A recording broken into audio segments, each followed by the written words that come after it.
Good morning, Warsaw. Today is Tuesday, 5th September. It will be sunny all day with highs of 15 degrees Celsius or 59 degrees Fahrenheit for our American listeners. Sunrise will be at 6:09 a.m. and sunset at 7:31 p.m. We are on the 36th day of the Warsaw Uprising, and the morale of the civilian population must not be great. What is the general consensus there?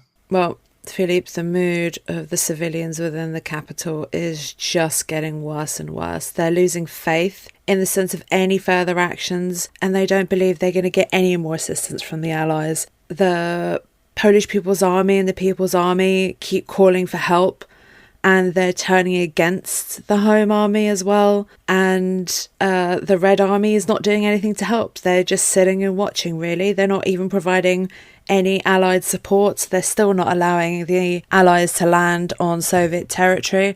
So the civilians and the insurgents, their morale is incredibly low today. We're on the 36th day of the Warsaw Uprising, and this is just not the end, really. Nowhere close.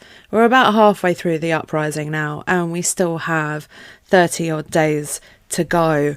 So it will just keep going downhill from here. Remember, the insurgents believed they would get this and they would manage to capture the capital and have it under control within a few days, a week max. So it's not going the way that they predicted. But coming back to something I was talking about yesterday, which is the power plant.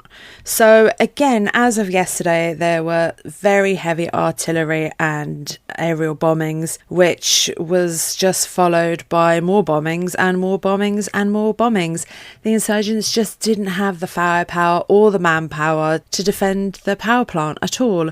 So the group that fought for the power plant Elektrownia group, ceases to exist today. However, they continue the fight, and they are allowed to join other insurgent ranks and other units. After the collapse of the power plant, what and how are the insurgents going to be able to make or create any sort of power, because they need this for the printing press, they need it for Radio Błyskawica, which we talked about. You know, that is still going every day. It's still broadcasting in English and in Polish, you know, begging the Allies for help. John Ward is still there behind the microphone, begging for any sort of help from the Allies and trying to show them exactly what's happening here on the ground. Well, the High Command order the use of as many gasoline generators as possible. So they actually create a makeshift power plant on Kruta Street, and they blocked it with a truck and a drive belt and connected it to a 63-volt DC generator on one of its wheels. So thanks to this power plant, Radio Błyskawica and hospitals which were located in the area were able to continue operating. And there were similar makeshift power plants, but with much lower power. This one was the highest power operating one that existed during the uprising after the fall of the power plant. So coming back to Powiśle, the power plant is basically, it's gone, and Powiśle is still under attack. This time they're being attacked from 3 different sides at the same time, and about approximately 150 insurgents are killed in one bombing. Basically what happened is the Germans were advancing from the north. They dropped a charge and it went off, and the whole building collapsed, killing about 150 people just at once. The command in Powiśle are also trying to encourage the residents, the civilians, to cross over to Nowy Świat, to New World Street, into Śródmieście. They're creating new crossings constantly and trying to get as many people out as possible. So I have a beautiful quote from Janusz Paszyński, one of my favourite people in this world. God rest his soul. He passed away in 2020, literally a couple of months, I think it was about 2 months before my grandfather passed away. And Janusz Paszyński gives a bit of an insight of what it kind of looked like at the time during the attack on Powiśle. I'll leave you with him. The fiercest fighting took place on the 5th of September. At that time, Powiśle was attacked practically from all sides, from the university, from Karowa Street, and from the south and from the side of railway viaduct. That day, we repelled 2 German infantry attacks from the side of viaduct on which the armored train was traveling, shelling our positions on Dobra, Solec and Czerwonego Krzyża. It was under the cover of fire from the armored train that the Germans attacked us. It was difficult to repel these attacks, mainly with grenades. I love Janos. He was just such an amazing human being and so intelligent, and yeah, I love this man very much. But moving on very swiftly, we have Claire, you were doing research for your new book on Zoe, and you came across some really interesting research. Tell us a little bit about what you found out there. I picked up Joseph Garlinski's book the other day, Fighting Auschwitz, during my research for the book. And it just reminded me, of course, Garlinski himself wasn't in Warsaw during the uprising. He was a Home Army soldier. He had been arrested in 1943 and sent to Pawiak, the horrific prison in Warsaw. And from there, he'd been deported to Auschwitz. He ended up at a couple of different concentration camps. He did, of course, survive, and he became this famous historian and author. But it reminded me that his wife was actually in Warsaw during the uprising. She was a nurse.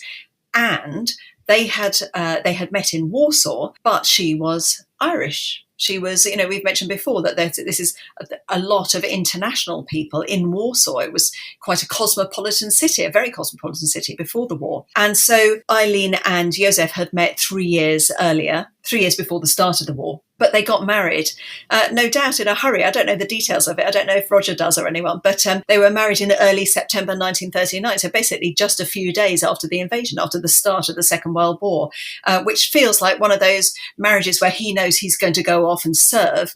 And they are, seizing life while they can. So he was actually arrested in 1943, but she continued serving in the resistance.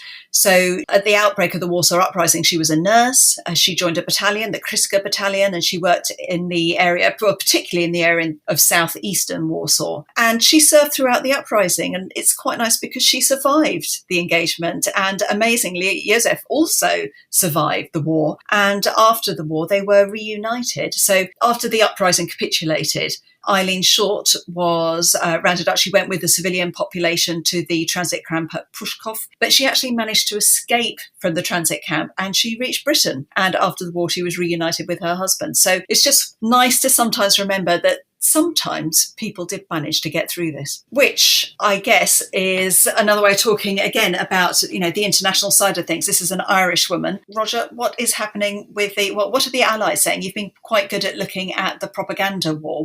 And the international perspectives on the Warsaw Uprising. What's the position today? Yeah, there's an interesting article on the 5th of September, which is in the Daily Herald out of London, which was effectively, it was sort of centre-left. It was left, really. It was essentially the sort of newspaper of the British Labour Party. Now, bear in mind, the Labour Party is in the national government with Churchill, so it's kind of, they're all in this sort of national government together. So there's party politics as it has been really suspended for the duration of the war. But you can see there's a slightly different attitude which comes across from this article where they talk about Warsaw and they talk about the ongoing impasse that we've been talking about between the great powers. And the prospects for Poland, and how Poland appears to be, the sort of grit that is causing this problem between the great powers, between the Grand Alliance. And it's interesting, it's a slightly different view. So it's slightly more, you could say it's slightly more, say, utopian optimistic in its thinking, perhaps, from this article. So just to I'll read the first paragraph, which is quite interesting. But it says, as if to illustrate the perils of disunity, at the very moment when unity is winning its most spectacular victories, stands the tragedy of Warsaw and the test case of Poland. Nothing would contribute more to the consolidation of the essential Anglo-Soviet alliance than a just settlement of this issue. Nothing could give a better augury for the future peace of Europe. Nothing could supply surer proof that the ancient sores which have stricken this continent can be eradicated. So it starts from that basis that, this is a test case between the great powers, and wouldn't it be wonderful if we could, find a settlement that is acceptable to all sides. So of course that's the optimistic element, that, as I said, the utopian element, because perhaps with the benefit of hindsight or a bit more realism about what the Soviet Union was about, they perhaps would have realised that it was extremely difficult to find any sort of common ground, particularly on Polish matters, with Stalin. So an interesting, slightly different view within the British political establishment being expressed there. Roger, I'm loving how you're doing all of this Allied stuff, but also you are the man on the ground and what's happening and what the Germans doing. What are they doing today?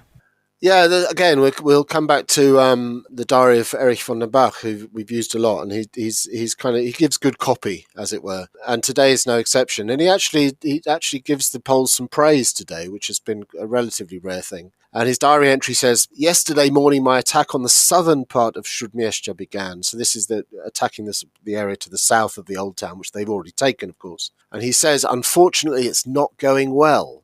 The Poles fight like heroes," he says. And time is running out because of the Bolsheviks. So you can see that this is, although in spite of that success that we had in the last few days from a German perspective of the taking of the old town, there is still bitter fighting to go. And as he says, the Poles are still putting up a hell of a fight and a hell of a resistance against German troops.